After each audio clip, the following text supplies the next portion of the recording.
મંગલમ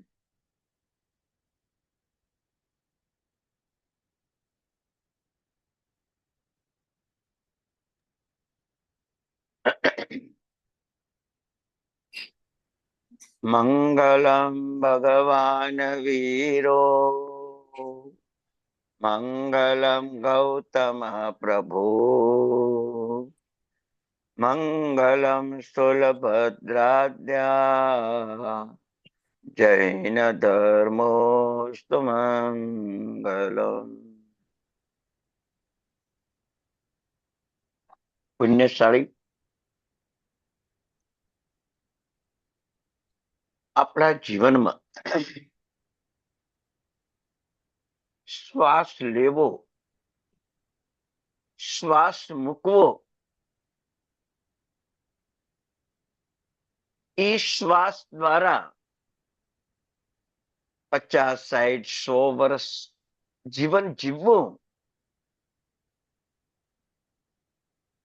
અગત્યનું છે. અગત્યનું છે.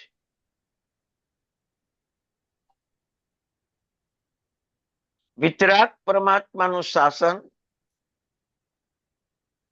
એથી અધિક આપણને વાત કરે છે કે તમારી શ્વાસ લેવાની જેટલી અગત્યતા જીવનમાં છે, એના કરતા પણ વિશેષ અગત્યતા સ્વાધ્યાયની, જ્ઞાનની, જ્ઞાન દ્રષ્ટિની છે. શ્વાસ લીધા, શ્વાસ મૂક્યા, જીવ્યા, શરીરનો વિકાસ કર્યો 50, 60, 100 વર્ષનો, કિલો 2 કિલોના વજનમાંથી કદાચ 60, 70 કિલોના વજન સુધી આપણે વિકાસ કર્યો. છેલ્લે શું વધ્યું? પણ સ્વાધ્યાયનો વિકાસ આપણી કેટલી પ્રગતિ કરે છે, કેવળ જ્ઞાન સુધી આપણને પહોંચાડે છે. સિદ્ધ પરમાત્મા બનવાનું આપણને સૌભાગ્ય પ્રાપ્ત થાય છે. આવા સ્વાધ્યાયમાં મને અને તમને જોડાવાનું એક સૌભાગ્ય મળ્યું છે.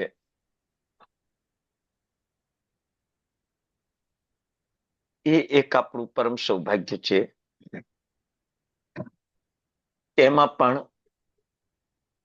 પૂર્વાચાર્ય રચિત ગ્રંથો, એનો સ્વાધ્યાય,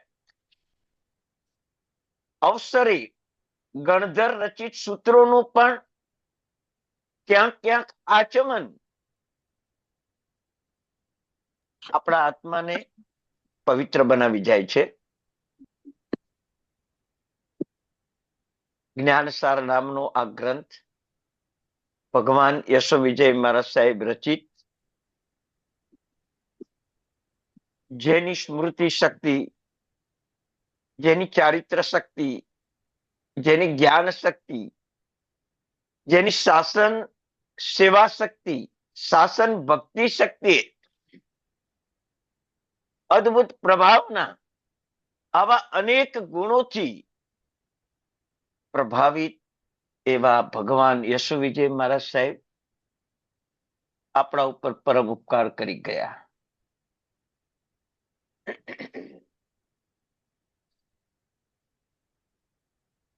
આજે જેમ નદી ઉપર બ્રિજ બાંધીને શોર્ટકટ માર્ગનું સંશોધન થાય છે, ગીચ એરિયામાં સ્કાય બ્રિજ બાંધીને ઝડપી પહોંચી શકાય છે, એમ આ ગ્રંથ આપણને મોક્ષે જવા માટેનો એક બ્રિજ છે. 12 દેવલોક, 9 ગ્રૈવિક, 5 અનુત્તર, રાગના પરિણામ, સુખના પરિણામ, મોહના પરિણામ, એવું આખું નગર 7 રાજનું. કેટલાય જીવો એમાં ફસાઈ ગયા.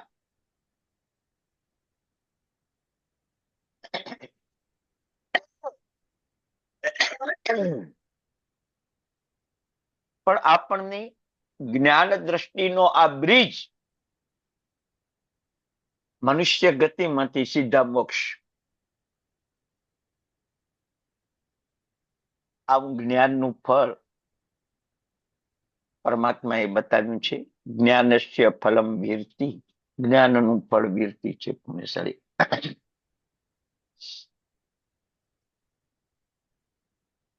જ્ઞાનનું ફળ વીરતિ છે. આપણી 3 ક્લાસમાં 3 સ્વાધ્યાયના ભાવોમાં આપણે સુંદર અનુભૂતિ કરી કે આત્મામાં જે જ્ઞાનાદિ ગુણો છે ને, અને એમાં જે આનંદની અનુભૂતિ છે ને, એ કેટલી સુંદર છે એનો સામાન્ય ચિતાર આપણે કર્યો હતો. પણ ક્યારે?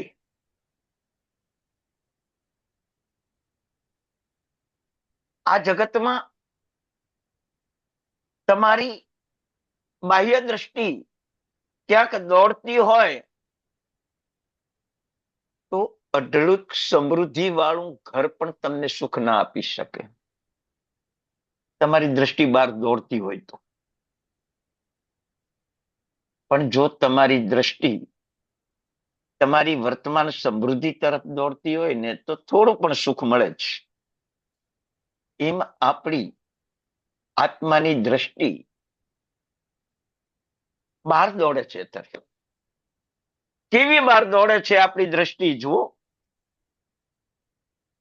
ધનની અપેક્ષાએ જો ઓળખાણ કરવામાં આવે આપણી, તો હું કરોડપતિ છું, લક્ષપતિ છું, હું અબજોપતિ છું. રૂપની અપેક્ષાએ ઓળખાણ કરવામાં આવે તો મારું રૂપ કેટલું સુંદર છે.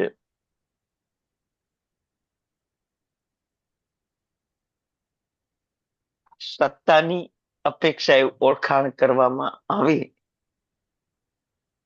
તો હું વિશાળ કુટુંબનો સ્વામી છું,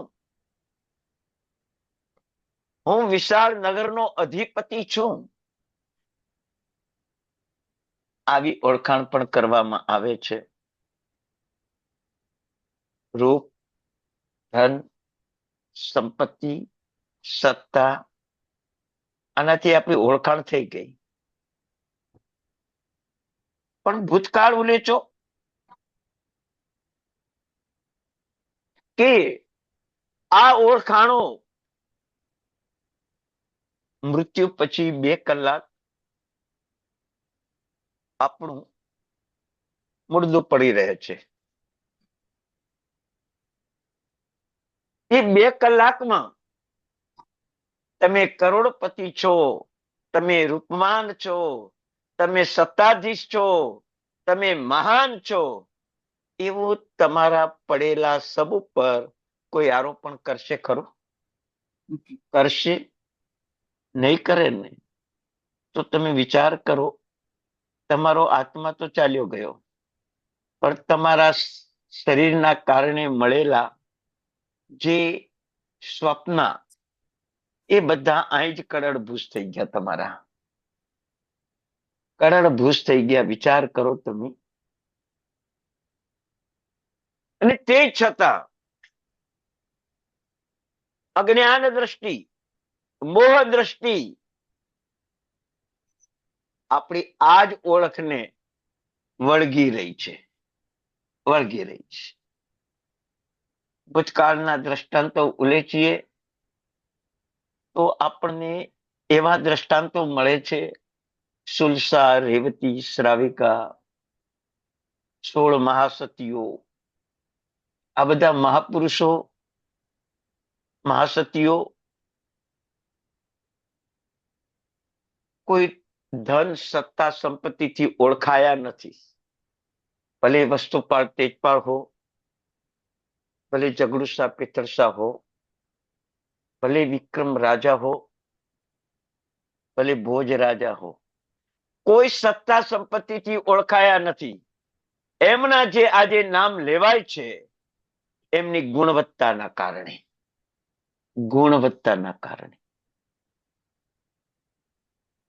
શુભમ અને બ્રહ્મદત્ત પણ ચક્રવર્તી હતા જ. ભરત મહારાજા, શાંતિનાથ, કુંતુનાથ, અરનાથ પણ ચક્રવર્તી હતા જ.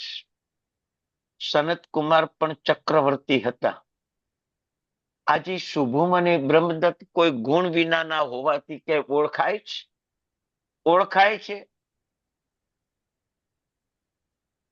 આવું જાણ્યા પછી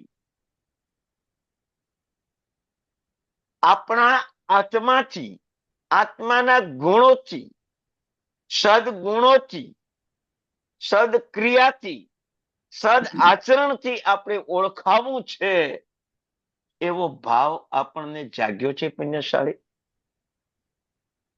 જાગ્યો છે. બરાબર. શ્રીપાળ રાજાના રાસમાં શ્રીપાળની ઓળખાણ શ્વશુર પક્ષના કારણે કરવામાં આવી તો શ્રીપાળ રાજા મનમાં દુઃખી થાય છે. મારી ઓળખાણ શ્વશુર પક્ષથી? બાહુબળ, શ્રદ્ધાબળ, સત્વબળ એવું કેળવ્યું કે શ્રીપાળ પોતાના સત્વથી ઓળખાયા અને રાસ બન્યો એનો. આજે આપણી શરીરના પક્ષથી સત્તા, ધન, સંપત્તિ, સ્વામી, માલિકી, રૂપ, સૌંદર્ય, એનાથી આપણે ઓળખાઈએ છીએ. આપણને જરાય દુઃખ છે? શ્રીપાળને દુઃખ થયું કે હું મારા બાહુબળથી ઓળખાઉં. એમ આપણામાં એવું સત્વ આવ્યું, હું મારા ગુણથી ઓળખાઉં. મારામાં એકાદ ગુણ પણ એવો હોવો જોઈએ કે આ ભૌતિક પદાર્થોની ઓળખાણ મૃત્યુ થતાની સાથે પૂર્ણ થશે અને સબ પડ્યું હશે તો કોઈ કરોડપતિ નહીં કે મને. તો આવી ઓળખાણ પાછળ ભવો ભવ પસાર કર્યા. વર્તમાન ભવ પણ આપણે પૂરો કદાચ આ ઓળખાણમાં જ પૂરો કરશું. આવું જ્ઞાન આપણને પ્રાપ્ત થયું છે તો આપણી ઓળખાણ ભૌતિક પદાર્થોથી નહીં. ભૌતિક પદાર્થોથી ઓળખાણ થઈ એટલે આપણી દોડધામ ક્યાં ચાલી? લખપતિમાંથી અબજોપતિ બનવાની, સામાન્ય રૂપમાંથી સ્વરૂપવાન બનવાની, સામાન્ય સત્તામાંથી વિશાળ સત્તા બનાવવાની, સામાન્ય માલિકીમાંથી રાજાપણું પ્રાપ્ત કરવાની ભાવના. આ દોડધામ આ ભૌતિક પદાર્થોના કારણે ઓળખાણ થઈ અને આપણે એ દોડધામમાં દોડ્યા. આત્માને પૂછજો કે અત્યારે આપણી દોડધામ શાની છે? શાની દોડધામ છે? પર પદાર્થો, પર પૂતગલો, એની તૃષ્ણા એવી જાગી છે આપણને અત્યારે. એ તૃષ્ણામાં આપણે શાંતિ, સમાધિ, પરિવાર પ્રેમ, શરીરનું સુખ બધું ગુમાવી દીધું. બધું ગુમાવી દીધું. રાત દિવસ દોડધામ કરીને ધન એકઠું કરવાનું, સત્તા એકઠી કરવાની અને સ્વાભાવિક જે આત્માની શાંતિ, મનની શાંતિ, આત્માનું સુખ, મનનું સુખ એ આપણે ગુમાવી બેઠા. વૈભાવિક સુખમાં આપણે દોડતા રહ્યા. પરિણામે શુભમ અને બ્રહ્મદત્ત ચક્રવર્તી વૈભાવિક સુખમાં દોડ્યા. મમ્મણ શેઠ વૈભાવિક સુખમાં દોડ્યા.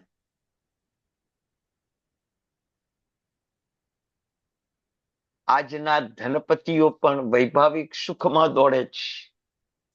છેલ્લે શું મળશે? શું મળશે વિચાર્યું છે કોઈ દિવસ? મૃત્યુ. ન્યૂઝપેપરમાં નોંધ, પ્રથમ માસિક તિથિ,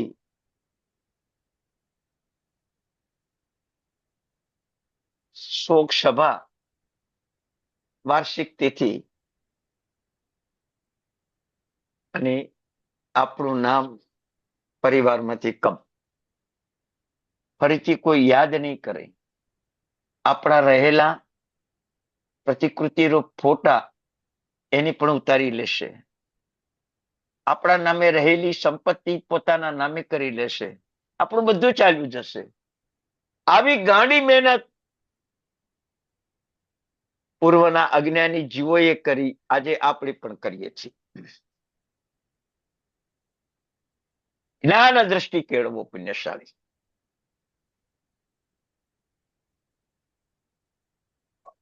જેમાં તમે સુખ માનો છો, આપણે સૌ જેમાં સુખ માનીએ છીએ, એ તો દુઃખનું ઉત્પાદક સૂત્ર છે, આધાર છે, આલંબન છે. દીકરામાં સુખ માન્યું, દીકરો પ્રાપ્ત થયો, ભણાવ્યો, ગણાવ્યો, મોટો કર્યો, અમેરિકા ગયો, બિઝનેસ કર્યો, ક્યાંક નોકરી કરી, ત્યાં સ્થાયી થયો, તમને તરછોડી દીધા. મલાડમાં એક ડોક્ટર દંપતી હતા, એમના એકના એક છોકરાને અમેરિકા મોકલ્યો. તમે વિચાર કરજો, ડોક્ટર હોય એટલે કમાણી તો સારી હોય જ, એ સ્વાભાવિક છે. દીકરાને સારો બિઝનેસમેન બનાવવા પરદેશ મોકલ્યો, એ સ્થાયી થયો. એ ડોક્ટર દંપતીને કોઈ કારણવશાત મારે માળવા જવાનું કારણ ઉપસ્થિત થયું. એમના ઘરમાં અમે પ્રવેશ્યા. ઘર થોડું અસ્તવ્યસ્ત હતું. ઉંમર 60 થી 70 વર્ષ વચ્ચેના હશે. થોડા કામ માટે મેં મળ્યા. એમણે એમને વાત કરી કે મારે આ જગ્યા વેચવાની છે. ફ્લેટ હતો, અમે બે જ છીએ, ફ્લેટ વેચવો છે, એક નાની રૂમમાં રહેવાનો ભાવ છે. આવડું મોટું મકાન, હવે 2 બેડ હોલ કિચન હતું, અમારાથી કામ જ નથી થતું, એટલે સાચવી શકાય એવું નથી. પૂછવામાં આવ્યું કે તમારો દીકરો કે અમેરિકા છે? ના તો અમારી ખબર લેતો નથી, નથી અમારી સાર સંભાળ લેતો નથી, અમને ક્યારે ફોન કરતો નથી, અમારી શું પરિસ્થિતિ છે એ જોવા આવતો નથી. કેટલીય વાર ફોન ઉપર સંપર્ક કરવાનો પ્રયત્ન કર્યો, કેટલી વાર મેસેજ છોડ્યા, પણ કોઈ આન્સર જ નથી. વિચાર કરજો, આ પુત્રનું સુખ દુઃખ છે ને. એક પત્ની અધિકાર માંડીને બેઠી, પુરુષની સામે ભરણ પોષણ માંગ્યું, છૂટાછેડાના કારણે છૂટાછેડા થયા. ભરણ પોષણમાં 30 થી 40% કમાણી સ્ત્રીના ખાતામાં જાય. જેને 20-25 વર્ષ સુધી મોટા કર્યા, ભણાવ્યા, એવા મા બાપના ભરણ પોષણ માટે 1 રૂપિયો નહીં. અને જે વર્ષ 2 વર્ષનો સાથ આપ્યો, એના ભરણ પોષણ માટે 18 રૂપિયા વેડફવાના. એક્ટરોમાં તો કરોડો રૂપિયા આપવા પડે. તમે વિચાર કરો, આવું તમે સામે ચાલીને સુખ અને સુખના સાધનોને દુઃખ સ્વરૂપ જોયા પછી પણ આપણી દોડધામ ક્યાં છે?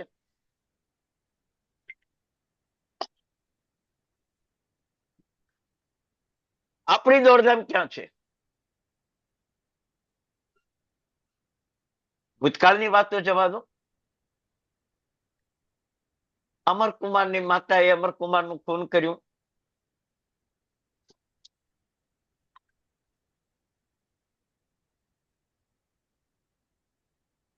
અમરકુમારની માતાએ અમરકુમારનું ખૂન કર્યું. સૈનિક મહારાજાને પોતાના દીકરાએ દુઃખ આપ્યું. ભૂતકાળની વાતો છે. પણ વર્તમાન કાળની વાતો, જ્ઞાન દ્રષ્ટિ કેળવો પુણ્યશાળી. આ બધું નજરે જોઈએ છીએ ત્યારે ખાલી હાથે આવ્યા છીએ, પણ ખાલી હાથે જવું નથી. ખાલી હાથે જવું નથી. ભગવાન કે છે અંતર મુહૂર્ત માત્ર તમે આત્મા તરફ દ્રષ્ટિ કેળવો, 1 કલાક માત્ર આત્મા તરફ દ્રષ્ટિ કેળવો, અને એક કેળવાયેલી દ્રષ્ટિ નરક ગતિ ને તિરંજ ગતિ તો નિવારી દેશે. મનુષ્ય અને દેવગતિમાં પણ સારું સ્થાન મળશે. મનુષ્ય અને દેવગતિમાં પણ સારું સ્થાન મળશે. પુણ્યશાળી તો દ્રષ્ટિ કેળવો. ભલે સામાયિક કરો, પ્રતિક્રમણ કરો, પૂજા કરો, એ બધા આલંબન છેવટે તો આ સ્વાધ્યાય માટે જ છે, આત્મા તરફ દોડવા માટે જ છે.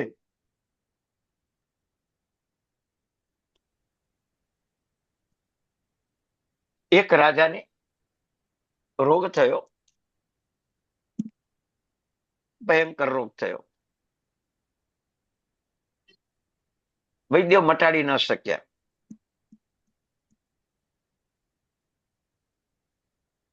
રાજા મૃત્યુથી બહુ ડરતો હતો, મરણથી બહુ ડરતો હતો.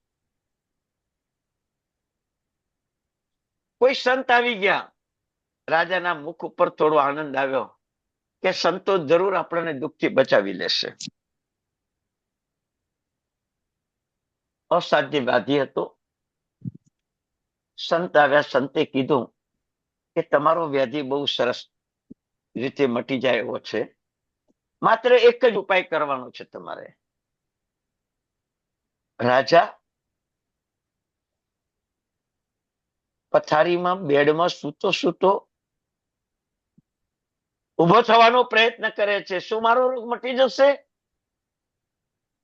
હા, મટી જશે. ખાલી તમારે એક પ્રયોગ કરવાનો છે.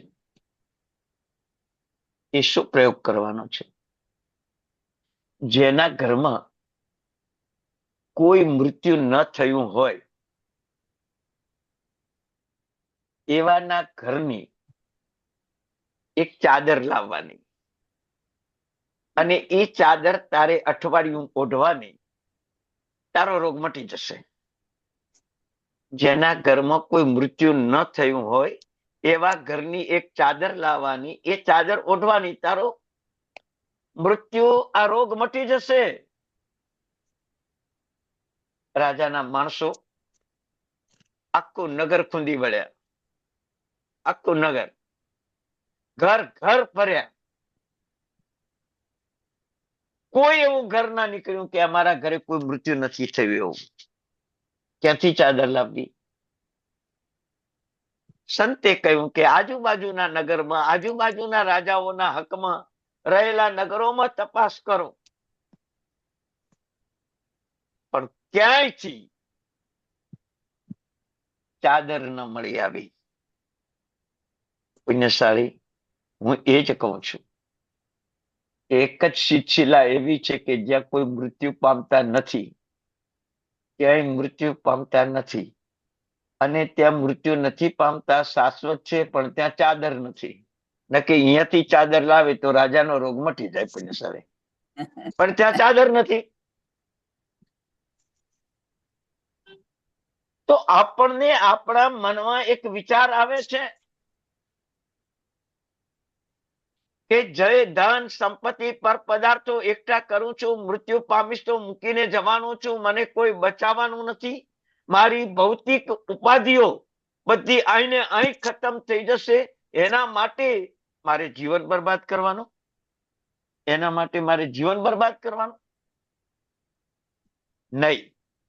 ભલે પરાધીન છું, ભલે મારે સંસારમાં રહેવું પડે છે, સંસારને સંભાળવો પણ પડે છે, પણ આત્માને ભૂલીને નહીં. આત્માને ભૂલીને નહીં. સજાગતા કેવી હોય આપણી? એક માં પોતાના 3-4 મહિનાના બાળકને ઘોડિયામાં સુવાડ્યું છે. એ સૂતું છે. રાતના 12-1-2 વાગ્યા છે. બહાર જોરદાર વરસાદ પડી રહ્યો છે. એ વરસાદમાં અને વરસાદ પડવાના કારણે એટલો બધો ઘોંઘાટ સર્જાયો છે કે પરિવારનો કોઈ સભ્ય બોલાવે ને તો સંભળાય પણ નહીં. પુણ્યશાળી. એમાં સાસુએ 2-3 બૂમ મારી, ન સંભળાય. સસરાએ બૂમ મારી, ન સંભળાય. સાસુ સસરાએ જતું કર્યું. પણ બાળકનો રડવાનો અવાજ આવ્યો ને, તરત માં જાગી ગઈ. મારું બાળક. વિચાર કરજો, લાગણી શું કામ કરે છે. સાસુનો અવાજ ન સંભળાયો, સસરાનો અવાજ ન સંભળાયો, બાળકનો અવાજ સંભળાયો. તે 3 મહિનાનું બાળક. કેટલો અવાજ હોય એનો ભાઈ? આવા વરસાદના ઘમઘોર અવાજમાં એ અવાજ સંભળાયો. આવા મોહના ઘનઘોર વાદળામાં આપણા આત્માનો અવાજ આપણને સંભળાય છે. આપણા આત્માનો અવાજ આપણને સંભળાય છે. હા, અમેરિકાનો અવાજ સંભળાય છે. અફઘાનિસ્તાન, ઈરાન, ઈરાકનો અવાજ સંભળાય છે. પાકિસ્તાનનો અવાજ સંભળાય છે. પણ મારો અંતરાત્મા જે અવાજ કરી રહ્યો છે એ મને નથી સંભળાતું. અંતરાત્માનો અવાજ પણ તમને સુખી કરવાનો છે. પુણ્યશાળી, અંતરાત્માનો અવાજ હમણાં તમને બતાવું કે અંતરાત્માનો અવાજ શું છે. પણ સાંભળવા તૈયાર નથી. આપણે સાંભળવા તૈયાર નથી. અંતરાત્માનો અવાજ એ કહે છે કે વ્યક્તિ, તું ભૌતિક સામગ્રીમાં જે દોડી રહ્યો છે એમાં ચક્રવર્તી પણ સુખ મેળવી શક્યા નથી. તારા અંતરાત્મામાં જે પડેલું છે અનંત જ્ઞાન, દર્શન અને ચારિત્ર, એ તું અંદર જો. અને એ જોવે ને પછી તને એક આનંદ આવશે કે જ્ઞાન કેવું 3 લોકને 3 કાળમાં આમ પિક્ચરની રીલ દેખાતી હોય તમારી, અને એમાં જે દૃશ્યો દેખાતા હોય એના કરતા પણ ક્લીન 3 કાળનું લોકનું જ્ઞાન આમ નજર સમક્ષ દેખાતું હોય, આવું જ્ઞાન રત્ન તારામાં પડેલું છે. પેલું દર્શન રત્ન, સમ્યક દર્શન. એક વિચારજો, એક બાળકના હાથમાં ચાંદીની થાળી છે, એમાં ભોજન કરી રહ્યો છે. એ ચાંદીની થાળી અને ભોજન છોડીને બાજુમાં ક્યાંય કચરાની ડોલ પડી છે, બાલટી, એમાં રમવા માંડે તો તમને શું લાગે? બાળક મૂર્ખ છે, ખાવાનું છોડીને કચરાની ડોલમાં રમે છે. બરાબર છે? તમે મનથી વિચાર કરજો. આપણે જેટલા ભોગ છે ને એ પુણ્યનો કચરો છે. તમારા પુણ્યનો કચરો થયો ત્યારે તમારા ભોગ મળ્યા. તમને ભૌતિક સામગ્રી તમારા પુણ્યનો કચરો થયો ત્યારે મળી.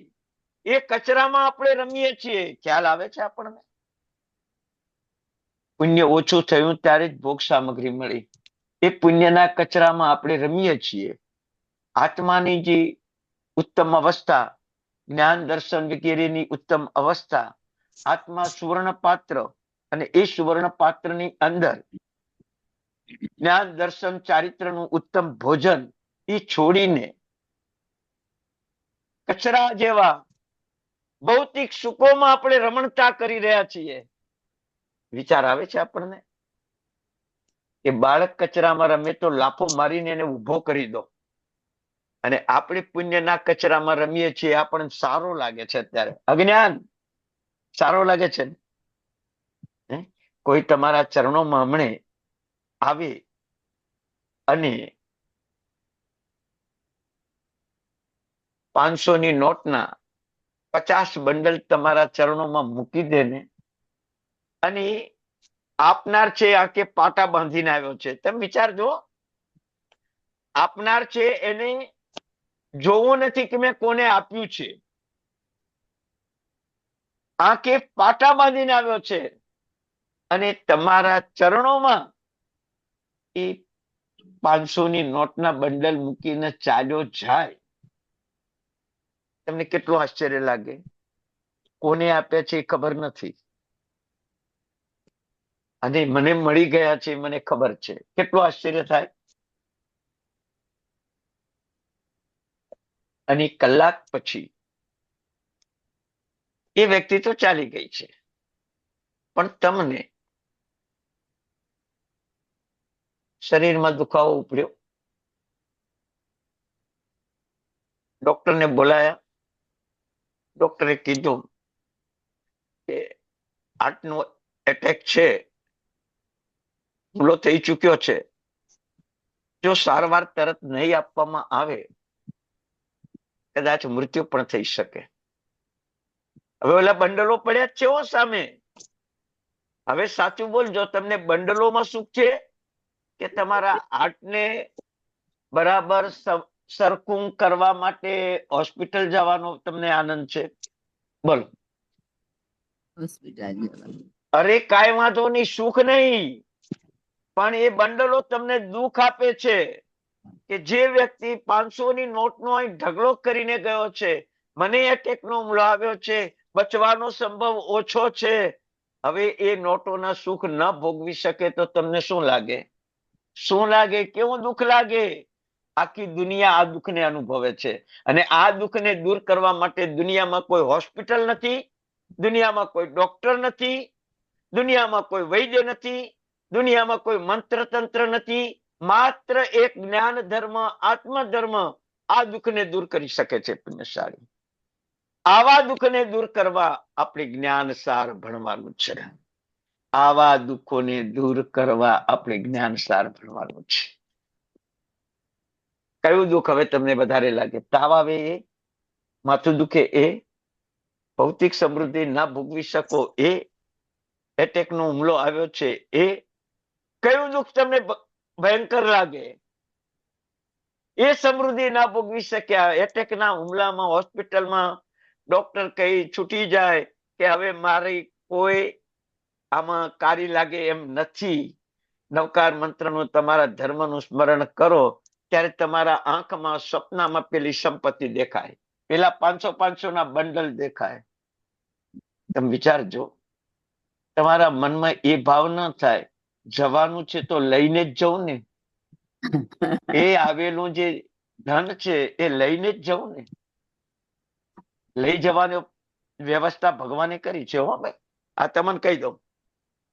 તમારે કદાચ તમે ભણવામાં એવું આવ્યું હશે કે આ વર્તમાન ધન સાથે નથી લઈ જવાતું, સોનું ચાંદી હીરા માણેક મોતી સંપત્તિ સાથે નથી લઈ જવાતું, પણ હું તમને એનો ઉપાય બતાવું. તમારે સાથે લઈ જવું હોય તો. હો, આમાં કેટલાને ઈચ્છા છે આ લઈ જવાની? લઈ જવાની ઈચ્છા બધાને છે. પુણ્યશાળી, આવતા ભવમાં તમારો જ્યાં જન્મ થવાનો છે એ જગ્યા જો ભગવાન બતાવી દે ને, તો આ ભવના પરિવારને તમે બાજુમાં મૂકો, પત્નીને બાજુમાં મૂકો, છોકરાઓને બાજુમાં મૂકો, જેને આખી જિંદગી સુખ આપ્યું, જેને આખી જિંદગી આપણને સુખ આપ્યું, અને બાજુમાં મૂકીને તમારી સત્તામાં રહેલી ધન સંપત્તિ પેલા ઘરમાં જઈને મૂકી આવો. મારે અહીંયા જન્મવાનું છે, મારે અહીંયા સુખી થવું છે. બરાબર છે? આ એક લઈ જવાનો ઉપાય એક આ છે. બીજો લઈ જવાનો ઉપાય બતાવું તમને. લઈ જવું છે ને તો ઉપાય બતાવું.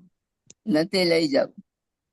જેટલી પણ સંપત્તિ છે તમારી પાસે, એમાંથી જેટલી સન્માર્ગે અનામી થઈને વાપરશો, ગુપ્ત રીતે વાપરશો, અનામી થઈને વાપરશો, અહંકાર નહીં કરો, તો આ જે સંપત્તિ છે એ તો સાથે આવશે, પણ હજારો ગુણા વ્યાજ સાથે. વ્યાજ સાથે. આ દુનિયામાં કોઈ 1000% વ્યાજ આપતું નથી. 1000% વ્યાજ આપતું નથી. પુણ્યા શ્રાવકે, અરે સાલી ભદ્રે એક ખીર વરાવી છે ને, એક થાળી ખીર વરાવી છે એક જ રાતમાં. કરોડો ગણું ધન થઈ ગયું એનું એક જ રાતમાં. એ જ રાત્રે મૃત્યુને એ જ રાત્રે સંગમમાંથી શાલીભદ્ર, 7 માળનો રત્નનો મહેલ, 32 પત્ની, 99 પેટી, પરમાત્મા મહાવીરના શિષ્ય, ચારિત્ર રત્ન, કેટલું પ્રાપ્ત કર્યું ભાઈ? ખાલી ભરીને વરાઈ. લઈ જવાય ને સાથે, લઈ ગયા ને સાથે. તમારે લઈ જવું છે સાથે? બેસતા વર્ષે ચોપડામાં તમે લખશો ધનના શાલીભદ્રની રીધિ સીધી હોજો, એનો અર્થ કે ધન સંપત્તિ ખૂબ વધજો, દીકરાને આપીને જાઉં, હું તો ખાલી હાથે જ જવાનો છું. ખાલી લખું છું ધનના શાલીભદ્રની રીધિ સીધી. ખાલી હાથે જવું છે તમારે પુણ્યશાળી. લઈ જવાના 2 વિભાગ બતાવે છે તમને. તમારું પુણ્ય હોય ને કોઈ જ્ઞાની ભગવાન કે કોઈ દેવતા આવીને કે તમારે અહીં જન્મવાનું છે, તો તમે ટ્રાન્સફર કરી શકો છો. અને કદાચ તમે આ ભાવમાં સારી રીતે વાપરો તો એ બધી સંપત્તિ ગુણાકારે થઈને તમારા આગામી ભાવમાં તમને જમા મળશે. બોલો, લઈ જવાય છે? આ જ્ઞાન દ્રષ્ટિ આપણી પાસે છે. કહ્યું છે કે જ્ઞાનસાર ભણનારો 2 ભાવમાં 3 ભાવમાં મોક્ષ પહોંચી જાય. આ તો હજી આપણી પહેલું જ પ્રકરણ ચાલે છે. 32 પ્રકરણ છે. પહેલું જ પ્રકરણ ચાલે છે, બરાબર છે. અને એમાંય આપણને એક આવો માર્ગ બતાવી દીધો કે સાથે લઈ જવાય એમ છે. મહાપુરુષોની સજાએ વાંચશું ને તો એક શબ્દમાં તમને ખાસ વાંચવા મળશે કે ચક્રવર્તી પણ આ રુધિ મૂકીને ગયા છે, કાંઈ સાથે લઈને નથી ગયા. અને હું તમને એમ કહું છું કે આ સાથે લઈ જવાય એવું છે, તો તમારો કયો વિચાર છે? રૂપ, ધન, સત્તા, સંપત્તિ પાછળ ગાંડ પણ કર્યું, સમય બગાડ્યો, શરીર બગાડ્યું, સંબંધ બગાડ્યા, સત્વ બગાડ્યું, અને છેલ્લે ખાલી હાથે હંચી જવાનું. બસ હવે શરીર નથી બગાડવું, સંબંધ નથી બગાડવા, સત્વ નથી બગાડવું, સમય નથી બગાડવો, પણ આ જ ધનને સન્માર્ગે વાપરીને આગામી ભાવમાં ખાલી હાથે નથી જવું. ખાલી હાથે નથી જવું. બસ મૃત્યુ ક્યારે આવશે એ કહેવાય નહીં. મારે એક ફ્રેન્ડ હતો, અમે બધા સાથે મહેસાણા પાઠશાળામાં ભણતા હતા. એ ભાયંદર રહે, હું મલાડ રહું. અહીં મલાડમાં ડાયમંડ માર્કેટ અમારા નજીક છે. એ અવારનવાર અહીંયા આવે. અમે 2 મળ્યા, 10-15 મિનિટ બેઠા. પછી મને કીધું, હીરાભાઈ આજે મારે કામ છે, હું જાઉં છું. કાલે હું થોડો વહેલો આવીશ, આપણે અડધો કલાક અહીં બજારમાં બેસશું. મેં કીધું ભલે ભાઈ. મને પણ કહ્યું કે હું બીજી અડધો પોણો કલાક કાલે બજારમાં આવીશ ને આપણે બેસશું. અને સવારે 4:30 વાગે ફોન આવ્યો કે એ ભાઈનું એટેક આવવાથી મૃત્યુ થઈ ગયું. વિચાર કરજો, જેને મળવા માટે આપણે પ્રયત્ન કરતા હતા એની અચાનક વિદાય થઈ ગઈ. આવો સંસાર અને એના માટે પુરુષાર્થ. જ્ઞાન દ્રષ્ટિ નથી પુણ્યશાળી. જ્ઞાન દ્રષ્ટિ કેળવો. એ જ્ઞાન દ્રષ્ટિમાંથી તમારે ગુણ દ્રષ્ટિમાં જવાનું છે. એક સ્ટેપ હવે તમને આગળ લઈ જાઉં છું. અત્યારે તમને એક સમજ આપી કે સંસાર કેવો ભયંકર છે, સત્તા સંપત્તિ કેવા ભયંકર છે, એ તમને આપ્યો ચિતાર. તમે વિચાર કરો, પાંડવોને જીવતા જલાવવા માટે કાકાના દીકરા ભાઈ એવા કૌરવોએ જ કામ કર્યું. કૃષ્ણને ફસાવવા માટે સગા સંબંધીઓએ જ કામ કર્યું. તમે મનથી વિચાર કરજો. રામને જંગલમાં મૂકવાનું કામ પોતાની દાસીએ જ કર્યું. પોતાની દાસીએ જ કામ કર્યું. મંથરા દાસીએ જ આ કામ કર્યું. કયું શક પણ સાચું? કયું શક પણ સાચું? ભૂતકાળમાં જ્યારે સતયુગ ચાલતો હતો ત્યારે પણ આવા સંબંધો હતા, તો આજે કેવા સંબંધો હશે? કેવા સંબંધો હશે પુણ્યશાળી? બરાબર, કાંઈ વાંધો નહીં. સંબંધોની દુનિયામાં કદાચ આવી કડવાશ ઊભી થઈ હોય, પણ સંબંધોની દુનિયામાં ઉદારતા કેટલી આપણી, ઉદારતા કેટલી આપણી કે પરિવારનો કોઈ સભ્ય કદાચ ભૂલથી કે અજ્ઞાનતાથી કોઈ નુકસાન પહોંચાડે ને તો એનો તિરસ્કાર ન કરવો, સમજાવવું. આવી પ્રતિજ્ઞા તમે કરી શકો ખરા? દેરાણી, જેઠાણી, નણદ, ભોજાઈ, દીકરો, મા બાપ કોઈ પણ ભૂલ કરે તો સમજાવવાનો પ્રયત્ન કરવાનો, તિરસ્કાર નહીં કરવાનો, એને ઉઘાડો નહીં પાડવાનો, એની નિંદા નહીં કરવાની, તિરસ્કાર નહીં કરવાનો, ઉઘાડો નહીં પાડવાનો, નિંદા નહીં કરવાની. આ 3 જાતની પ્રતિજ્ઞા તમને અત્યારે આપું તો તમે લેવા તૈયાર ખરા? વિચાર કરજો, જેનાથી તમે સુખી છો, પરિવારથી સુખી છો, પત્નીથી સુખી છો, દેરાણી જેઠાણી પર પણ સુખી છે, પણ ઈર્ષ્યા, ગુણ દ્રષ્ટિનો અભાવ, દોષ દ્રષ્ટિ જોવાની એક વૃત્તિ પરિવારને ખેદાન મેદાન કરી નાખે.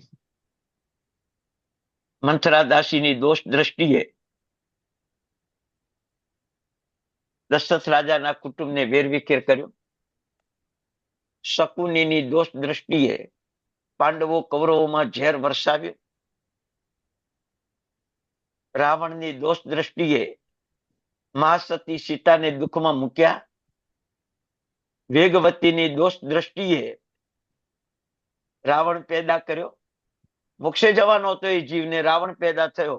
વેગવતીની દોષ દ્રષ્ટિ. વેગવતીએ એ રાવણ મુનિની નિંદા કરી પૂર્વ ભવમાં, અને એ મુનિએ ચારિત્ર પાળીને મોક્ષે જવાના હતા. મુનિએ નિયાણું કર્યું કે આવતા ભવમાં આ વેગવતીને પરેશાન કરનારો બનવું, દોષ દ્રષ્ટિ. અને એ મુનિ મોક્ષે જવાને બદલે રાવણ થયા. વેગવતી સીતા થઈ. એ સીતાને ઉપાડીને લઈ ગયા ને પરેશાન કર્યા. આ દોષ દ્રષ્ટિ. વિચાર કરો, આ ભૂતકાળના દાખલાઓ તમને કહું. દોષ દ્રષ્ટિ ખતમ કરો, ગુણ દ્રષ્ટિ કેળવો પુણ્યશાળી. ગુણ દ્રષ્ટિ કેળવો. જીવ માત્રમાં ગુણ જોવો, જળ માત્રમાં ગુણ જોવો. જ્ઞાન દ્રષ્ટિનું પહેલું ફળ ગુણ દ્રષ્ટિ છે. તમને બધે ગુણ જોતા આવડે ને તો કેટલું કામ થઈ જાય. તમને કહું, તમે સુખેથી ઊંઘો તો ખરા? દેરાણીનો દોષ જોયો, આખી રાત ટેન્શન. મારી દેરાણી આટલી ખરાબ, મારી જેઠાણી આટલી ખરાબ, મારી સાસુ આટલી ખરાબ, મારો પતિ આટલો ખરાબ, આખી રાત ટેન્શન.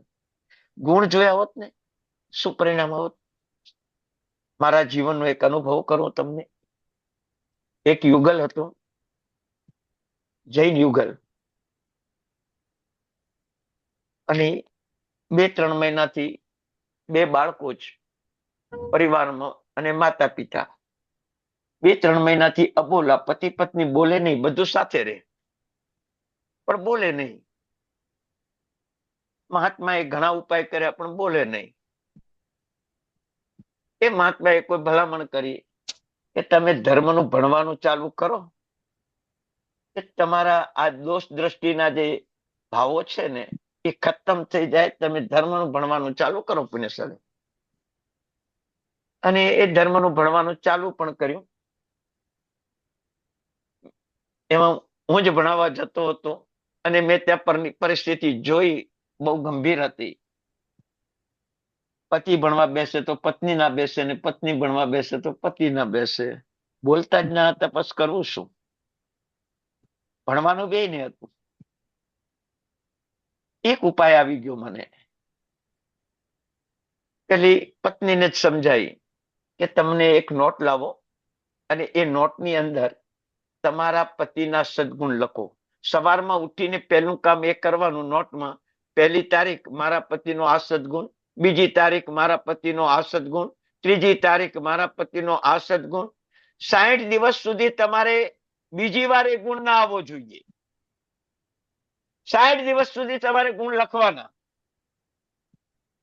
વિચાર કરજો પુણ્યશાળી, 60 દિવસ સુધી ગુણ લખવાના. આ બાજુ પતિને પણ એ જ સમજાવ્યું કે તમારે પત્નીના ગુણો લખવાના. બોલતા તો હતા જ નહીં. ત્યારે 2 મહિના પૂરા થયા ત્યારે કીધું પત્નીને કે તમારી આ નોટ છે ને એ પતિના બેડ ઉપર મૂકી દેવાની, અને પતિને કહ્યું કે તમારી આ નોટ છે ને એ રસોડાના કાઉન્ટર ઉપર મૂકી દેવાની. 2 દિવસ પછી અરસપરસ નોટો વાંચી અને બંનેના આંખમાં આંસુ આવ્યા. જે પત્ની મારા માટે 60 દિવસથી આટલા બધા ગુણ જોવે એના પ્રત્યે મેં દ્વેષ કર્યો.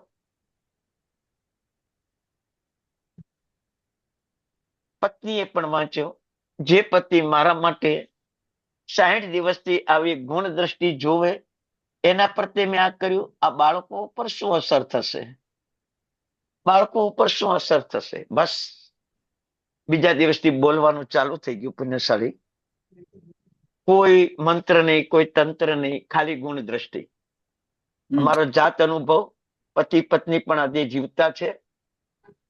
આજે તમને કહું, સારો એવો ધર્મ કરે છે, 25 વર્ષ જૂનું પિતાનું દેવું પૂરું કર્યું, કુટુંબમાં એવો સંપ છે. આજે એમનો દીકરો અમેરિકા છે, લાખો રૂપિયા કમાય છે, એમની દીકરી પણ સારા ઘરે ગઈ છે, બહુ સુખી છે. તમને કહું, બેનો સંપ થઈ ગયો ગુણ દ્રષ્ટિથી. આ મારો અનુભવ દાખલો તમને કહું. મારે પણ તમને આજ કેવું છે કે જ્ઞાનસાર ચાલુ થયું છે અને જ્ઞાનસાર પૂર્ણ ન થાય ત્યાં સુધી તમારા પરિવારના દરેક સભ્યની એક નોટ તમારે રાખવાની અને એમાં નોંધ કરવાની, મારા દીકરામાં આ ગુણ છે, મારા દીકરાની વહુમાં આ ગુણ છે, મારા નોકરમાં આ ગુણ છે, મારા પતિમાં આ ગુણ છે, મારા દાદામાં આ ગુણ છે, મારી દાદીમાં આ ગુણ છે. ભલે એકનો એક ગુણ 3 દિવસ લખજો, એકનો એક ગુણ 3 દિવસ લખજો. તમને 6 મહિનાના અંતે શું પરિણામ આવે છે એ તમે મને પછી કહેજો. શરીરમાં રોગ નહીં હોય, મનમાં ચિંતા નહીં હોય,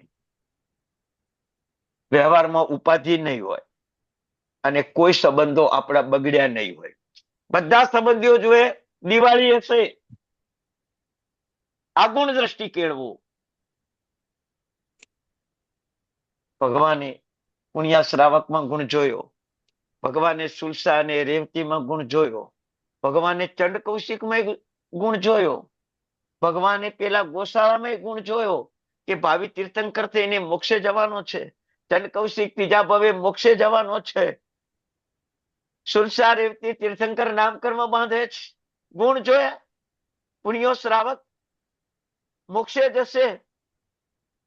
બધામાં ગુણ જોયા. સાચું બોલો. કોઈ જ્ઞાની ભગવંત આવીને તમને કે તમે નરકમાં જવાના છો તો સાચું બોલો, તમે શું વિચાર કરો? શું વિચાર કરો? જ્ઞાની ભગવંત આવીને કે તમારી ભાવિ નરક ગતિ છે તો સૈનિક મહારાજની દોડધામ કરો. મારે નરકમાં નથી જવું, એના માટે જે ઉપાય કરવો પડે તે કરો. અને જ્ઞાની ભગવંત એમ કે ચારિત્ર લીધા સિવાય નરક નહીં ટળે તો શું થાય? ઋષભદેવ ભગવાનનો એક ભવ, પ્રાય 5મો કે 6ઠો કે 4થો ભવ હોય, મને મોઢે યાદ રહ્યું નથી. એ રાજા હતા. રાજા તરીકે જંગલમાં ફરવા ગયા છે. જંગલમાં એક મુનિ મહાત્મા કૌશિકધ્યાને ઉભા હતા. એમની પાસે કલાક બેઠા પછી મુનિ મહાત્માએ કૌશક પાડ્યો અને થોડો ઉપદેશ આપ્યો. એ રાજાએ જ્ઞાની ભગવંતને પૂછ્યું, ભગવાન મારું આયુષ્ય કેટલું? જુઓ, તમે આ આજના દ્રષ્ટાંતો છે ને બરાબર મગજમાં બેસાડજો. જ્ઞાની ભગવંતે કીધું કે તારું આયુષ્ય 22 દિવસનું છે, 22. હજી તારી પરગતિનું આયુષ્ય બંધાયું નથી. આ 22 દિવસમાં જો તું રાજ્ય કારભાર સંભાળીશ ને તો કદાચ નરકમાં જઈશ, અને રાજ્ય કારભાર છોડી દેશ ને તો સ્વર્ગમાં જઈશ. બસ આટલું જ કીધું. ગુરુ ભગવંતે બીજો કોઈ ઉપદેશ આપ્યો નથી. એને આત્માની ચિંતા થઈ, ગુણ દ્રષ્ટિ હતી એટલે મુનિ પાસે બેઠો 1 કલાક. પછી મુનિ બોલ્યા, સાચું બોલો, આપણને વાખ્યાનમાં 1 કલાક બેસો કે 1 કલાકનું વાખ્યાન હોય તો 50 મિનિટમાં છોડીને ચાલ્યા જાઓ? હે? પેલા 1 કલાક રાહ જોઈ પછી બોલ્યા. ઉપાય મળી ગયો. મંત્રીઓ સાથે હતા, પ્રધાનો સાથે હતા, નગર શેઠ પણ સાથે હતા. અને રાજાએ બધાને ભલામણ કરી કે હવે હું ઘરે આવતો નથી, અહીં જ ગુરુ ભગવંત પાસે દીક્ષા લઈ અહીં જ કૌશલ્યાને ઉભો રહી 22 દિવસનું હું અનશન કરીશ. તમારે કોઈ મારી ખબર લેવા આવવાનું નહીં. 22 દિવસ, 22 દિવસ કોઈએ ખબર લેવા નહીં આવવાનું, મારી સાર સંભાળ લેવા નહીં આવવાનું. હું અલિપ્ત છું તમારા બધાથી.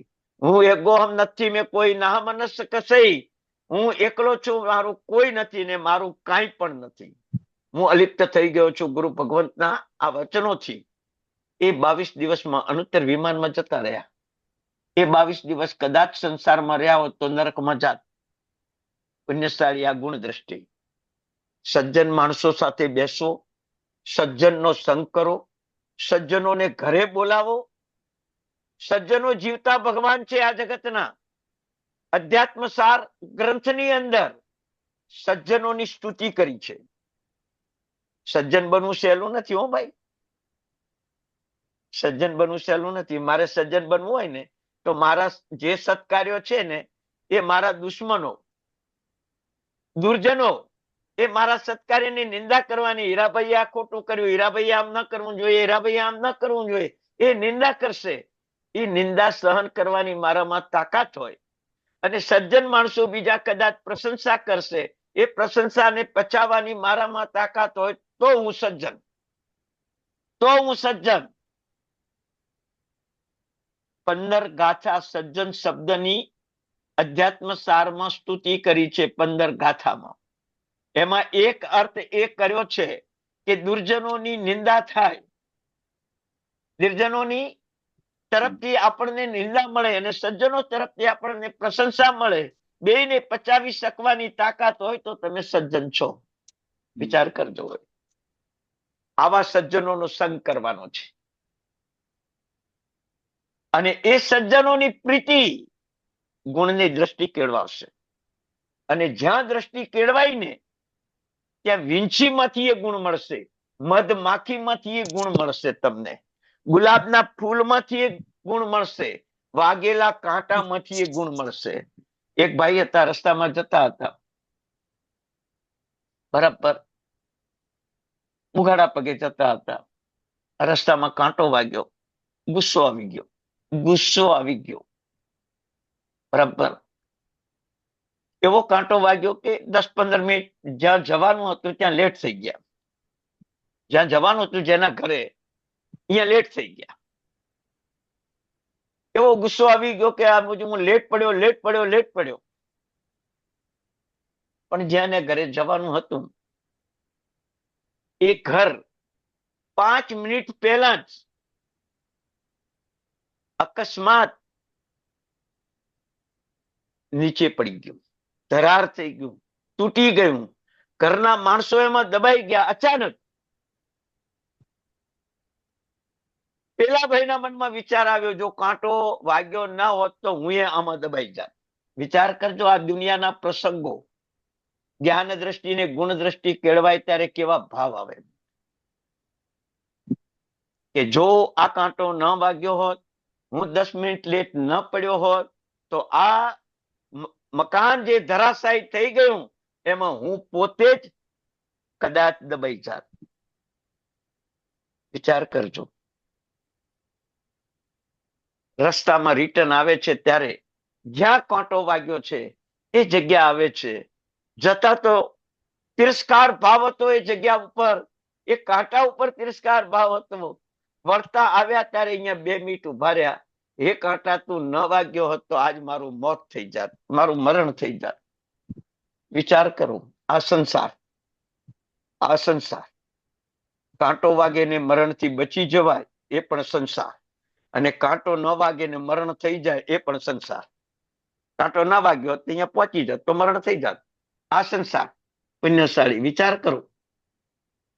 આવી ભયંકર પરિસ્થિતિ જે સંસારની છે એમાં ગુણ દ્રષ્ટિ કેળવવાની છે. ચંડ કૌશિકને ભગવાન સારા લાગ્યા. 15 દિવસ નિરંતર એની દેશના સાંભળી પ્રભુ મહાવીરને ભેટી પડ્યો. પ્રભુ મહાવીરની આજ્ઞાનું 15 દિવસ પાલન કર્યું. 8મા દેવલોકમાં પહોંચી ગયો. લાખો જીવોની હત્યા કરનારો જીવ 8મા દેવલોકમાં પહોંચ્યો. જીનવાણી સાંભળી, સજ્જનનો સંગ કર્યો. નરકને બદલે દેવલોક. આપણા આત્માને પૂછજો, આપણા મનને પૂછજો કે તમારી પાસે સજ્જનનો સંગ આખી જિંદગીમાં કેટલી વાર કર્યો તમે? 50, 60, 30, 40 વર્ષ તમે જીવ્યા છો. કેટલો સમય તમે સજ્જનનો સંગ કર્યો? કેટલો સમય સજ્જનનો સંગ કર્યો? ગુણ દ્રષ્ટિ કેળવાય એટલે સજ્જન મળે. જ્યાં સુધી ગુણ દ્રષ્ટિ ન કેળવાય ત્યાં સુધી સજ્જન ન મળે, અને સજ્જન ન મળે ત્યાં સુધી ગુણોની એકતા ન થાય. ગુણો એકઠા કરવા છે પણ ક્યાંથી મળે? રોણાચળ પર્વત ઉપર જાઓ તો રત્નો મળે, બરાબર છે. કોઈ કાદવના તળાવમાં જાઓ તો ક્યાં રત્નો મળવાના છે તમને? રત્નો જોઈતા હોય તો રોણાચળ પર્વત ઉપર જ જવું પડશે આપણે પુણ્યશાળી.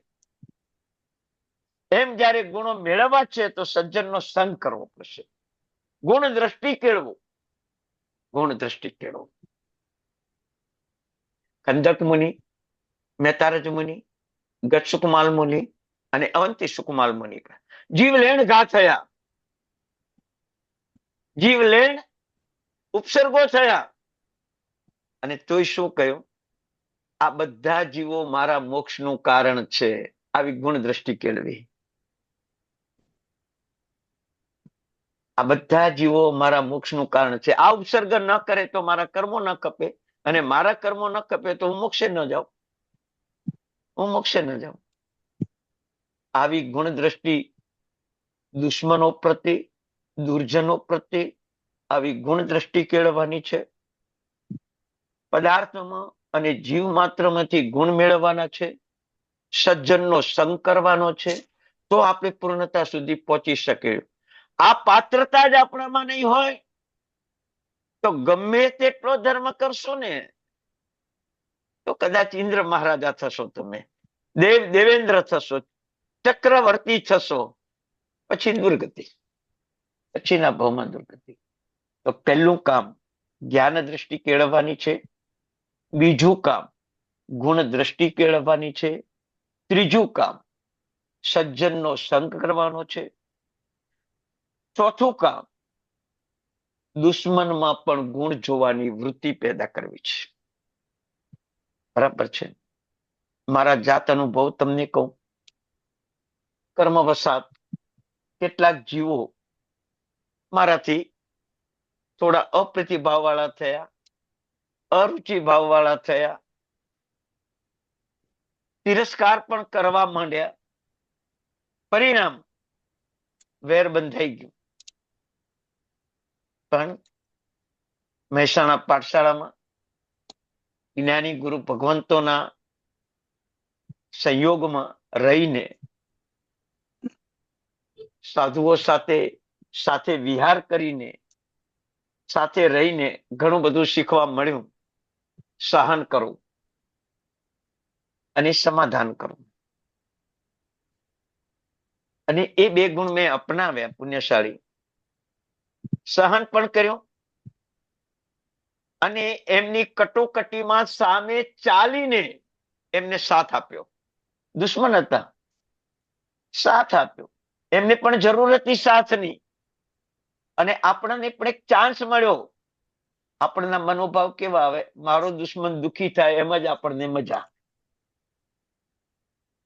પણ મિટ્ટી મેં સૌ ભઈશું, મારા પરમાત્મા મારા મુખમાંથી બોલાવે અને પછી દુશ્મનને દુઃખ પડે એવો મનમાં વિચાર કરું તો મારા પરમાત્માને શું થાય? શું થાય? એમની દુઃખી સ્થિતિમાં પણ સાથ સહકાર આપ્યો. આજે મારા જીવનમાં તમને એટલી જ વાત કહું છું કે કોઈ મારો દુશ્મન નથી.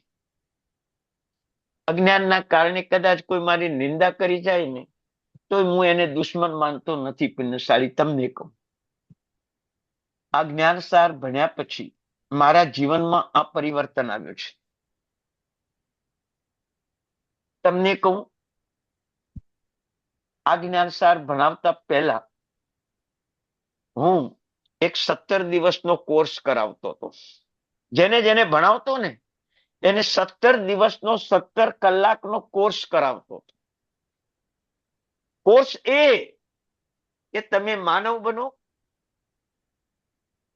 તમે જ્ઞાનની ભૂખ જગાડો, તમે જીવો સાથે સંબંધ સુધારો, તમે જગત સાથે સંબંધ સુધારો, પરમાત્મા સાથેના સંબંધો આપોઆપ બંધાઈ જશે.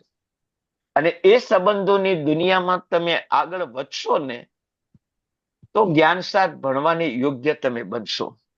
પણ પુણ્યશાળી, તમે તો યોગશાસ્ત્રમાં 55 કલાક આત્મશુદ્ધિ કરી લીધી છે, એટલે 17 દિવસનો કોર્સ તમને નથી કરાવ્યો. એના અંશો અત્યારે તમને આપું છું ચોક્કસ. તો જ્ઞાન દ્રષ્ટિ, પછી ગુણ દ્રષ્ટિ, પદાર્થ માત્રમાં ગુણ જોવાની વૃત્તિ, બરાબર છે, અને ગુણ મેળવવા માટેનો પુરુષાર્થ, અને પરિવારમાં હરેકના ગુણો લખતા શીખો. દેરાણીએ જેઠાણીના, સાસુએ વહુના, વહુએ સાસુના. તમે યાદ રાખજો, લાખ નવકાર મંત્ર ગણ્યા પછી પણ જે ફળ કદાચ આપણને લેટ મળવાનું છે એ ફળ તમારી આ ગુણ દ્રષ્ટિથી આજ ભવમાં મળશે. પાત્રતા વધે એટલે નવકાર તરત ફળ આપે. અમરકુમારમાં પાત્રતા હતી, મા પ્રત્યે દ્વેષ ન હતો, રાજા પ્રત્યે દ્વેષ ન હતો. નવકાર મંત્ર ગણ્યો અને ફળ્યો. આપણને કેટલા પ્રત્યે દ્વેષ છે? સંવત્સરીનું પ્રતિક્રમણ હમણાં જ કર્યું. કેટલા પ્રત્યે દ્વેષ છે હજી? ભાદરવા સુદ ચોથે પ્રતિક્રમણ કર્યું, હજી આસો સુદ ચોથ આવી જ નથી. પણ દોષ દ્રષ્ટિમાંથી ગુણ દ્રષ્ટિમાં કેટલું પરિવર્તન થયું આપણું પુણ્યશાળી? તમને ખબર છે કે સંવત્સરીનો તમે મિચ્છામી દુક્કડમ દીધો, પણ શાનો દીધો ખબર તમને? તમે જેના ઉપર આવેશ, રોષ, સંક્લેશ, તિરસ્કાર, ક્રોધ કર્યો એનું દીધો.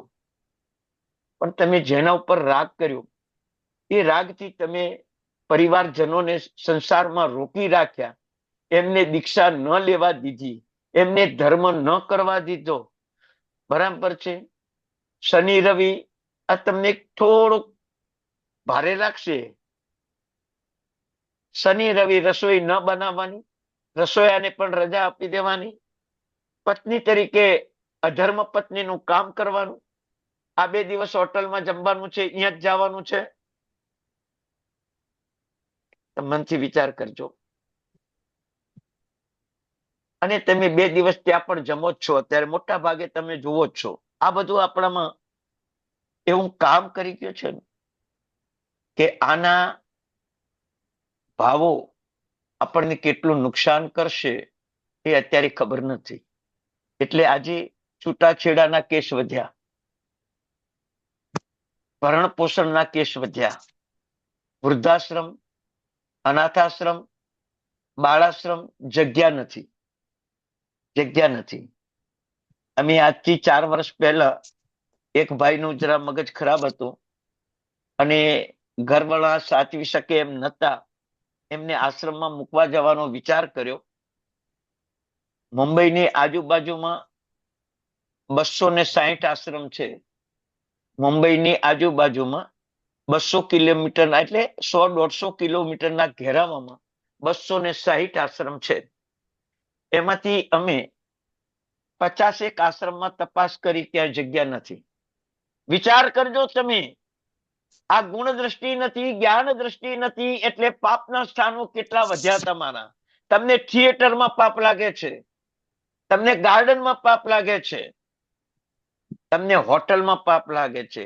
હું કહું એના કરતા ભયંકર પાપ અનાથ આશ્રમમાં છે, એના કરતા ભયંકર પાપ વૃદ્ધાશ્રમમાં છે, એના કરતા ભયંકર પાપ બાળાશ્રમમાં છે. તમે મનથી વિચાર કરો. આજ સવારની જ વાત કરું તમને, આજ સવારની જ, એ સવારમાં મારા ઘરની બહારના ભાગમાં એક કબૂતરીએ ઈંડું મૂકેલું, એમાંથી આજ સવારે જ એ બચ્ચાનો જન્મ થયો. કાલ સવારે મિચ્છામી દુક્કડમ, કાલ સવારે એનો જન્મ થયો. નાના બે બાળકો જોઈને આનંદ પામે છે.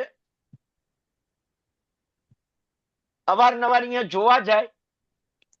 એમાં કબૂતર અનાજનો કણ લઈને આવે, મોઢામાં ચાવે અને પેલા બચ્ચાના મુખમાં મૂકે અને ખવરાવે. બાળકોના મનમાં વિચાર આવ્યો કે આ માં કેટલું કષ્ટ સહન કરે છે. દાણા વીણી લાવે, મોઢામાં ચાવે, એ પોચો થયેલો દાણો એના મોઢમાં મૂકે અને એ ખાય. એ બચ્ચું ઊંચા નીચું થઈ શકે, ઉડે નહીં, હજી તો કાલે જ જન્મ્યું છે ઈંડામાંથી. એ બાળકો દોડતા આવ્યા મારી પાસે, મને કે દાદા જુઓ કે આ કબૂતર એને આ બચ્ચાને કેવું ખવરાવે છે. મારાથી અનાયાસે બોલાઈ ગયું, બેટા તમને આજે કબૂતર એનું બચ્ચું દેખાયું. તમારી માં તમને 12 વર્ષના થયા દીકરા, દીકરી 10 વર્ષ 11 વર્ષની થઈ, તમને કેટલા વર્ષથી ખવરાવે છે. એ કબૂતરના વખાણ કરતા તમે શીખી ગયા, તમારા માતા પિતાના તમે વખાણ કર્યા. તરત જ બોલી ગયા, સોરી. વિચાર કરજો, ગુણ જોતા શીખો, ગુણ દ્રષ્ટિ કેળવો. બાળકોમાં આવી ગુણ દ્રષ્ટિ કેળવાવો. નહીતર અનાથાશ્રમ, વૃદ્ધાશ્રમ આ ભારતની સંસ્કૃતિ આવ્યા ક્યાંથી? જ્ઞાન દ્રષ્ટિનો અભાવ, ગુણ દ્રષ્ટિનો અભાવ, ગુણ જોવાનો અભાવ, ગુણ મેળવવાનો અભાવ, અને એના કારણે પાપના સ્થાનોમાં જવાની દોડધામ. ક્યાં ગુણ મળે ભાઈ? થિયેટરમાં ગુણ મળશે તમને, ગાર્ડનમાં ગુણ મળશે તમને, હોટલમાં તમને ગુણ મળશે. વૃદ્ધાશ્રમ, અનાથાશ્રમ, બાળાશ્રમમાં તમને ગુણ મળશે. ગુણ તો પરિવારના સજ્જનો માણસ પાસેથી જ મળશે, પરિવારના સજ્જન માણસો પાસેથી જ મળશે.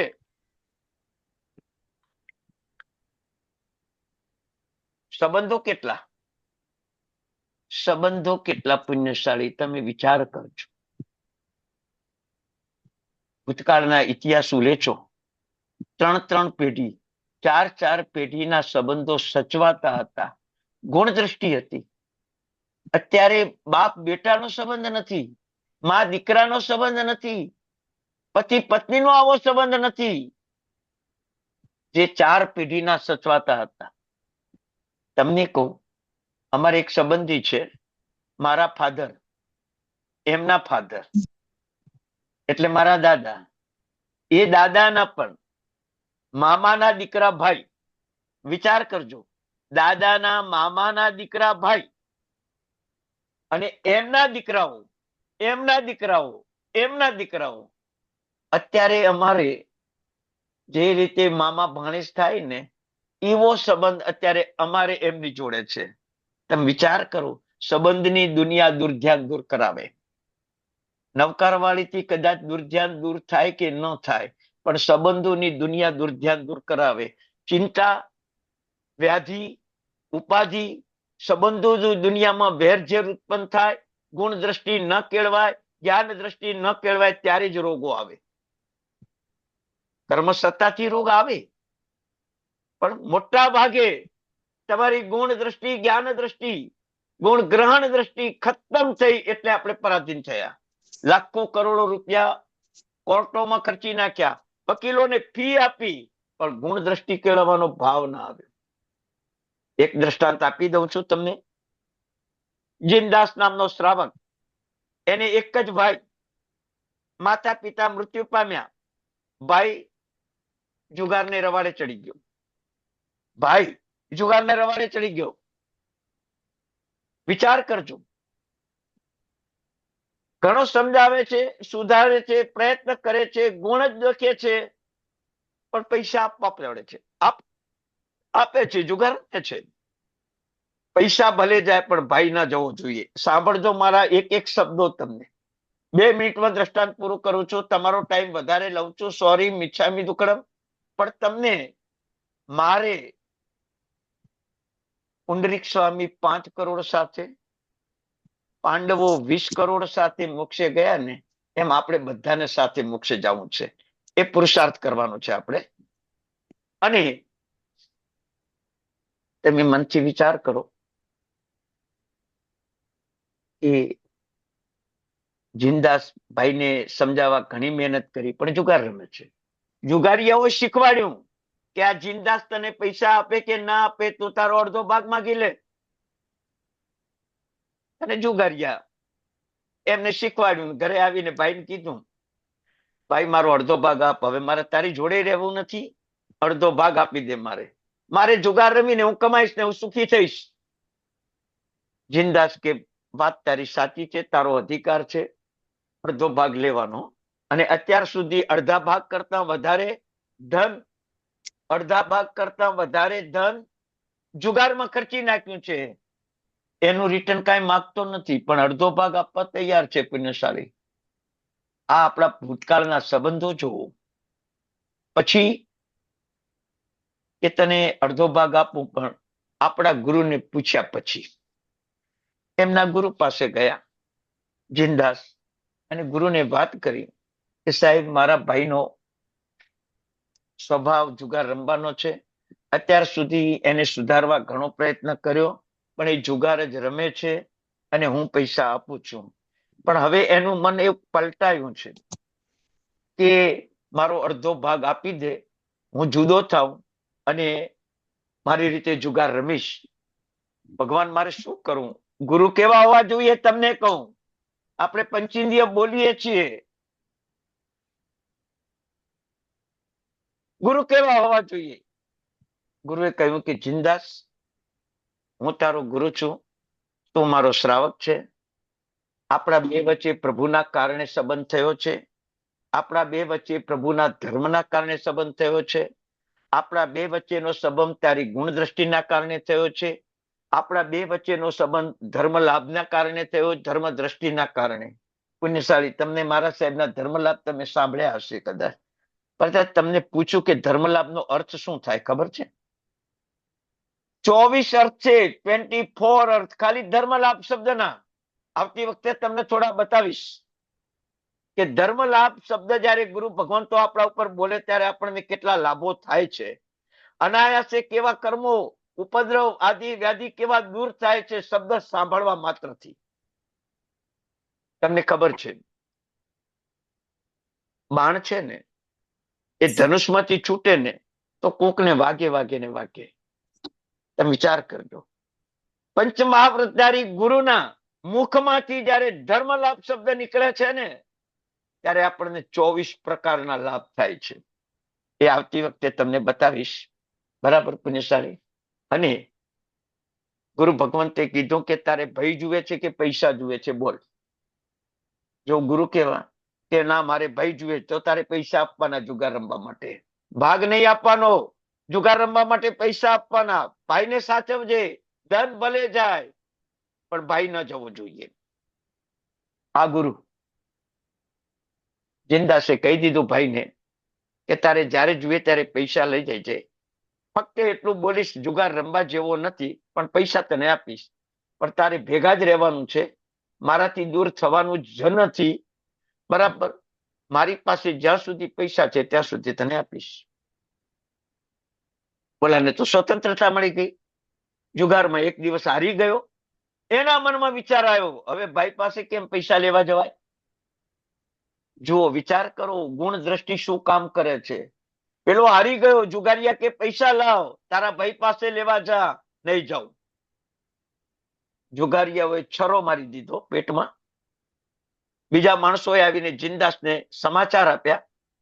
જિનદાસ દોડતો ગયો, ભાઈના મસ્તકને ખોળામાં રાખ્યું. જીવલેણ ઘા હતો. ભાઈને સમાધાઈ આપી, ભાઈને સાચું સમજાવ્યું કે આ જુગાર આવું નુકસાન કરે છે, પણ હજી પણ તારા હાથમાં જે ક્ષણ બે ક્ષણ છે, પરમાત્માના ધર્મનું ધ્યાન કર, નવકાર મંત્રનું સ્મરણ કર, તારી દુર્ગતિ ન થાય. બોલો, આવા ભાઈની દુર્ગતિ ન થાય એના માટે જિનદાસ પ્રયત્ન કરે છે. નવકાર મંત્ર સંભળાવે છે, પાપની આલોચના કરાવી દે છે, જગતના બધા જ પચખાણો ત્યાગના કરાવી દે છે. એ આત્મા જુગારી ક્ષણ માત્રનો ધર્મ કરીને દેવલોકમાં પહોંચી ગયો. આ ગુણ દ્રષ્ટિ, આ ગુણ વધતા આવો ભાવ આપણા પરિવારમાં, આપણા સમાજમાં, આપણા દેશ માટે, આપણા રાષ્ટ્ર માટે આવો ભાવ કેળવો ને એ પરમાત્માના ધર્મની પ્રભાવના. શ્રીપાલ રાજાએ આ જ કામ કર્યું, મહિના સુંદરીએ આ જ કામ કર્યું. 500 કોઠિયાઓને પણ ધર્મ પમાડ્યો. વિચાર કરો, માતા પિતાને પણ ધર્મ પમાડ્યો, સાસુ સસરા સ્વરૂપ. કેવું કામ કર્યું? ગુણ દ્રષ્ટિ હતી. આપણે પણ ગુણ દ્રષ્ટિ કેળવવાની છે, જ્ઞાન દ્રષ્ટિ કેળવવાની છે. બીજામાં ગુણ જોવાની વૃત્તિ છે. એ ગુણ જોવાની વૃત્તિથી જિંદા શ્રાવક પોતાના ભાઈને દેવલોકમાં મોકલી શક્યો. આવા ભૂતકાળમાં ઘણા દ્રષ્ટાંતો છે. અવસરે અવસરે તમને દ્રષ્ટાંત આપીશું પુણ્યશાળી. હવે આપણે આપણા જીવનમાં જ્ઞાન સાર ભણવો છે, અને ભણવો છે એટલું નહીં, બીજાને આમાં જોડવા છે. આપણને ધર્મની પ્રભાવના કરવી છે. એવો ભાવ તમે રાખજો પુણ્યશાળી. ભલે કોઈ જોડાય ન જોડાય, પણ પુરુષાર્થ આપણો આ જ હોવો જોઈએ. તો આપણો કર્મક્ષય થશે. આપણને સારો ભવો ઉભો હશે સંસાર, તો સારો પરિવાર મળશે, સારા સંસ્કાર મળશે. ગુણ દ્રષ્ટિ હંમેશા દુર્ગતિને ટાળે છે, સદગતિ આપે છે, છેવટે સીધી ગતિ આપે છે. તો પહેલી જ્ઞાન દ્રષ્ટિ કેળવજો, પછી ગુણ દ્રષ્ટિ કેળવજો, ગુણવત્તા કેળવજો. વર્તમાન સમૃદ્ધિના અભિમાનો છોડી દેજો. રૂપ, સૌભાગ્ય, જે પણ સત્તા, સંપત્તિ, પદ છે, એના અભિમાનો તમે છોડી દેજો. તો આપણું આ જ્ઞાનસાર છે ને પુણ્યશાળી, આપણને મંત્રાક્ષરો કરતા પણ વધારે ફળીભૂત થશે. મંત્રાક્ષરોનું ફળ એક ભાવ પૂરતું છે, જ્ઞાનસારનું ફળ અનેક ભાવ મળશે તમને. એટલે આ કામમાં તમે જોડાજો, રહેજો, બીજાને પણ જોઈન્ટ કરજો, પ્રેરણા કરજો પુણ્યશાળી. જ્ઞાન સ્વાધ્યાય આવો મળે છે, એમાં જોઈન્ટ થઈ જજો. ગઈકાલે એક અમેરિકાના બેનનો ફોન આવેલો. એમને પહેલી જ વાર ગયા શનિવારે સાંભળ્યું, અને ગઈકાલે ફોન આવ્યો. મેં વાત કરી બધી, શું ફી છે, શું લો છો, કેવી રીતના ક્લાસ ચાલે છે, બધું પૂછ્યું. બહુ વ્યવસ્થિત બેન હતા. સામેથી પૂછ્યું કે કેમ તમે ફી નથી લેતા, શા માટે ફી નથી લેતા, આટલું સરસ જ્ઞાન છે ને કેમ ફી લેતા નથી. પછી બધી વાત કરી કે અમેરિકાના એક ભાઈ આ રીતે ડોનેશન આપે છે ને આ બધું ચાલે છે. બરાબર છે, તો મને કોઈક લાભ આપવો પડશે. એક જ વાર સાંભળ્યું છે. આજે જોઈન્ટ થઈ ગયેલા હશે કદાચ પુણ્યશાળી બેન. તો પુણ્યશાળી, ગુણ શું નથી કરતો? સૂર્ય કરતા વધારે તેજસ્વી ગુણ દ્રષ્ટિ છે. ચંદ્ર કરતા વધારે નિર્મળતા ગુણ દ્રષ્ટિમાં છે. મેરુ પર્વત કરતા વધારે ધૈર્યતા ગુણ દ્રષ્ટિમાં આવે. સમુદ્ર કરતા વધારે ગંભીરતા ગુણ દ્રષ્ટિમાં આવે. પુણ્યશાળી, આવી ગુણ દ્રષ્ટિ આપણને આ જ્ઞાનસાર શીખવાડે છે. તો આજથી જ એક મનમાં ધારણા કરજો કે હવે ગુણ દ્રષ્ટિ આપણે કેળવવી છે, જ્ઞાન દ્રષ્ટિ અને ગુણ દ્રષ્ટિ. ચાલો, મંગલમ ભગવાન વીરો, મંગલમ ગૌતમ પ્રભુ, મંગલમ સ્થૂલભદ્રાચાર્ય ને ધર્મોસ્ત મંગલમ. ભગવાનની આજ્ઞા વિરુદ્ધ કંઈક કહેવાયું હોય તો મિચ્છામિ દુક્કડમ. સૌ સાતામાં રહેજો. સૌને પ્રણામ. પ્રણામ સર. પ્રણામ. પ્રણામ સર. પ્રણામ સર. પ્રણામ સર. પ્રણામ સર. પ્રણામ. પ્રણામ સર, સાતામાં રહેજો. આજે શૈલેષભાઈ ખૂબ ખૂબ સાતામાં રહેજો. બહુ સુંદર સમજાવ્યું, બહુ સારા દર્શન આપ્યા. પ્રણામ સર, શાતામાં રહેજો. પ્રણામ. જો પ્રભુનું જ્ઞાન છે, આપણું કઈ જ નથી. પ્રભુએ આપણને આપ્યું છે, આપણે બીજાને આપવાનું છે. મારું કઈ જ નથી, હું તો દલાલ છું, દલાલી કરું છું, બીજું કઈ કરતો નથી. બસ.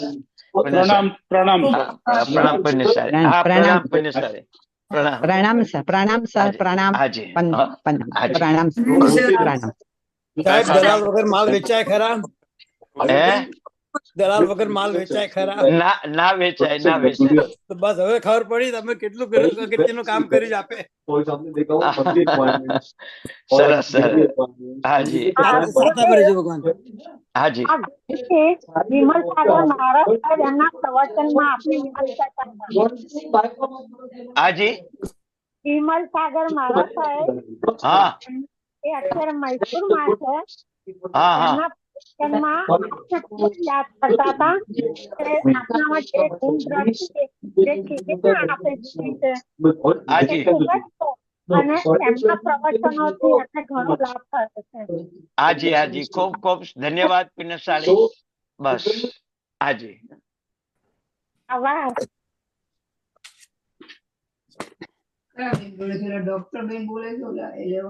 ના ખબર નથી કોણ બોલે. એ ડોક્ટર દંપતી ઓફ થઈ ગયા હો, ઓફ થઈ ગયા. મકાન વેચી નાખ્યું, નાની રૂમમાં રહેતા હતા. પછી બધું હતું એ સારા માર્ગે એ લોકોએ વાપરી નાખ્યું. દીકરો હજી સુધી ખબર લેવા નથી આવ્યો. બરાબર. સાતામાં રહેજો ભગવાન. હાજી હો હાજી.